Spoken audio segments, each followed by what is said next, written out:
Alors, nous voici donc du coup sur le dernier exemple du cours sur le chapitre de géométrie dans l'espace pour les troisièmes. Vous deviez donc compléter les coordonnées géographiques terrestres sur du coup ce globe en fonction des méridiens et des différents parallèles.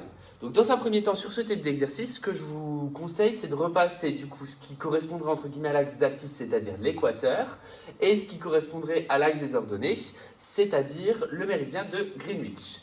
Donc l'équateur est représenté ici par la différence entre l'hémisphère nord et l'hémisphère sud, c'est-à-dire c'est le parallèle de 0 degré. Donc, évidemment avec les pointillés qu'il y a derrière. Le méridien de Greenwich, lui, c'est ce qui relie le pôle nord au pôle sud en passant aussi par le 0 degré, c'est-à-dire celui-là.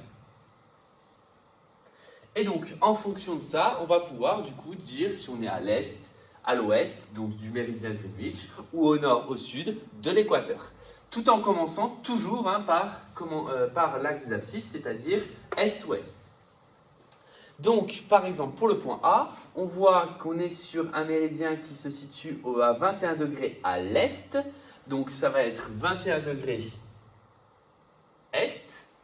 Et pour le parallèle, on voit qu'on est sur le 64e degré au nord. Donc, 64e degré nord. Voilà pour les coordonnées du point A. Ce qui correspondrait également, dans certaines notations, à mettre des plus, c'est-à-dire plus 21 degrés ici et plus 64 degrés. Mais je vous conseille vraiment de parler d'est, ouest, nord, sud, c'est quand même plus clair.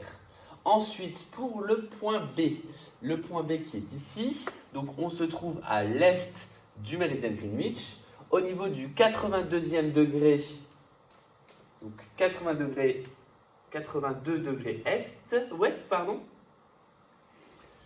Et on se retrouve de nouveau au nord de l'équateur sur le parallèle de 25 degrés, donc 25 degrés nord. Voilà pour les coordonnées du point B. Le point C, quant à lui, on va se retrouver à l'est du méridien de Greenwich.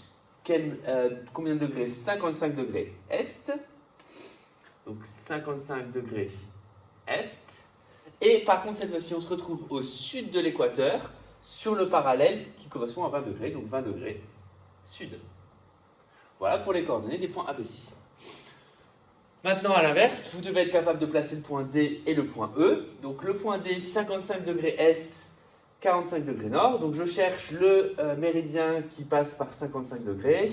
Alors, évidemment, ils ne sont pas tous tracés ici. C'est une des facilités. Des fois, vous aurez des exercices où ça sera placé de 20 en 20, de 30 en 30, de 10 en 10 un peu plus rare. Donc ça sera découpé, ça serait à vous de savoir où placer. Ici, les bons parallèles et les bons méridiens sont tracés. Donc vous avez juste à vous repérer sur le bon croisant. Donc 55 degrés est, c'est celui-là.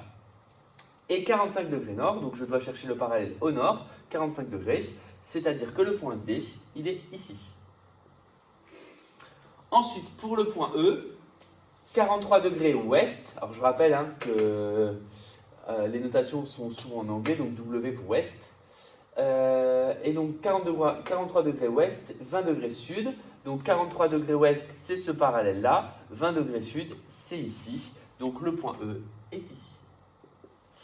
Voilà pour ce chapitre. Donc si on fait un peu le bilan de ce chapitre, ce qu'il faut absolument retenir, et puisque vous allez avoir un contrôle là-dessus, enfin je viens de vous déposer un contrôle là-dessus, donc ce qu'il faut retenir c'est toutes les formules de volume, d'accord, les caractéristiques des solides et les formules de volume. Ensuite, vous devez retenir qu'est-ce qu'on obtient quand on fait une section, un petit peu comme dans les exercices qu'on a corrigés et que je vous ai envoyés. Notamment section de cône et section de pyramide, dont on reviendra là-dessus dans des exercices, mais pareil, vous en retrouverez une dans le contrôle. Ensuite, vous allez devoir être capable, donc ça sera certainement à la rentrée, il y aura un contrôle qui portera là-dessus, mais pour tout ce qui est repérage. Donc là, je vous ai vraiment mis une fiche d'exercices de repérage. Les exercices normalement 1 et 2 sont relativement faciles de cette fiche. Par contre, l'exercice 3 et 4 demandent un peu plus de réflexion parce qu'ils font le lien aussi avec de la trigonométrie et de la proportionnalité. Donc vous verrez, je vous ai mis une indication pour l'exercice 3. Si vous arrivez à faire l'exercice 3 de la fiche qui va venir, l'exercice 4 est similaire. Un peu plus compliqué, mais similaire aussi. Donc il faut être capable, je vous l'explique globalement, rapidement à l'oral pour ceux qui regarderont cette vidéo avant d'essayer de le faire. Il faut être capable de calculer la longueur d'un parallèle. La longueur d'un parallèle, c'est quoi? C'est la longueur du cercle passant par ce parallèle. Parce que quand on regarde la sphère, évidemment, la sphère, alors ce qu'il faudra savoir, c'est que le rayon terrestre, c'est environ 6400 km, il me semble de mémoire. Donc ce qui signifie qu'on pourrait calculer la longueur de l'équateur. L'équateur, c'est donc le cercle qui coupe cette sphère en son milieu, entre guillemets, en tout cas qui passe par le centre. Si maintenant on fait une coupe de cette sphère un peu plus haut, on obtient aussi un cercle, mais ce cercle va être du coup plus petit. Et là par contre, on ne parle pas de réduction, c'est pour ça que je n'ai pas parlé de ça dans le cours. Mais on va obtenir un cercle plus petit dont on va être capable de calculer la longueur. La longueur du cercle, c'est quoi? C'est le périmètre du cercle. Pour calculer le périmètre d'un cercle, je vous le rappelle quand même ici, le périmètre d'un cercle, c'est P égale 2 fois pi fois rayon, ou alors 2 pi fois diamètre. Donc ça veut dire qu'il faut juste être capable de calculer le rayon. Le rayon, c'est quoi? Si je prends par exemple au niveau du 25 degrés, il y a un centre qui est là, et le rayon, c'est tout simplement ceci. Ben, ceci va être donné par les 25 degrés, c'est pas n'importe quoi. Les 25 degrés, c'est l'angle qu'il y a là. Ici, il y a 25 degrés.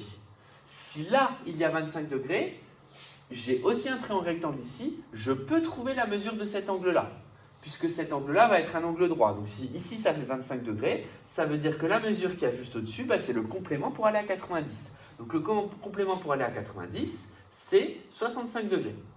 Mais je sais aussi que tous les points qui partent du centre et qui vont à une extrémité, c'est ce qui correspond au rayon.